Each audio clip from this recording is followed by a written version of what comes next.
ഷിബിലെ ഭർത്താവ് യാസിർ കൊലപ്പെടുത്തിയത് ആസൂത്രിതമായാണെന്ന് ദൃക്സാക്ഷി നാസർ. പ്രതി അക്രമാസക്തനായിരുന്നു. ബഹളം കേട്ട് ഓടിയെത്തിയപ്പോൾ കണ്ട കാഴ്ച നടക്കുന്നതായിരുന്നുവെന്നും നാസർ ജനം ടിവിയോട് പറഞ്ഞു. ദിസ്ന സുരേഷിന്റെ റിപ്പോർട്ടിലേക്ക്.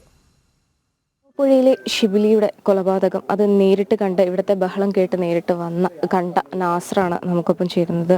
ബഹളം കേട്ടാണ് നിങ്ങൾ ഇങ്ങോട്ട് എത്തിയത്? അതെ, ബഹളം കേട്ട് എത്തുമ്പം അവളിവിടെ ചോര വാർന്ന അവിടെ കിടക്കുമായിരുന്നു. ഉപ്പൻ്റെ മേലും ചോറുണ്ടായിരുന്നു, നല്ല ചോറുണ്ടായിരുന്നു, ബ്ലഡായിട്ട് പോകുന്നുണ്ടായിരുന്നു.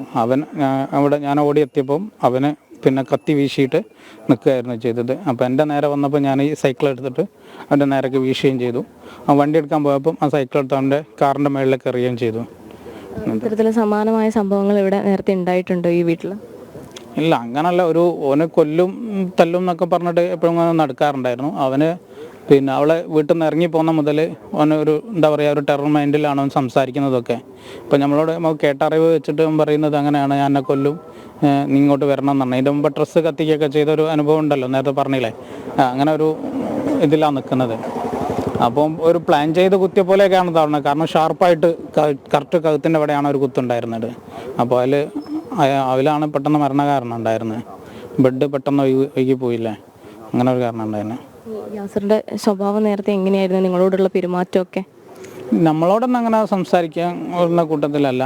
എങ്കിലും നമ്മൾ ഹോട്ടലൊക്കെ ഉണ്ടാകാറുണ്ട്, താമരശ്ശേരി ഈങ്ങാപ്പുഴ കൂൾബാറൊക്കെ ഉണ്ടാകുന്ന കാണുമ്പോൾ ഉണ്ടാകുന്ന നമ്മൾ അയൽവാസി എന്നുള്ള രീതിയിൽ സംസാരിക്കും എന്നല്ലാതെ വേറെ ബന്ധങ്ങളൊന്നും നമുക്കില്ലായിരുന്നു. നിങ്ങളാണ് മെഡിക്കൽ കോളേജിലേക്ക് എത്തിയത്? നമ്മൾ മെഡിക്കൽ കോളേജിലേക്ക് കൊണ്ടുപോയത് നമ്മളായിരുന്നു.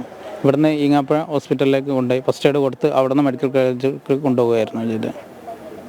തീർച്ചയായും ഇവർ പറയുന്നത് ഇദ്ദേഹം ബഹളം കേട്ട് ഓടി വരുമ്പോഴേക്കും ഇത്തരത്തിൽ കുത്തി വീഴ്ത്തിയിരുന്നു. പിന്നീട് ഇവർ തന്നെ മെഡിക്കൽ കോളേജിലേക്ക് കൊണ്ടുപോവുകയായിരുന്നു.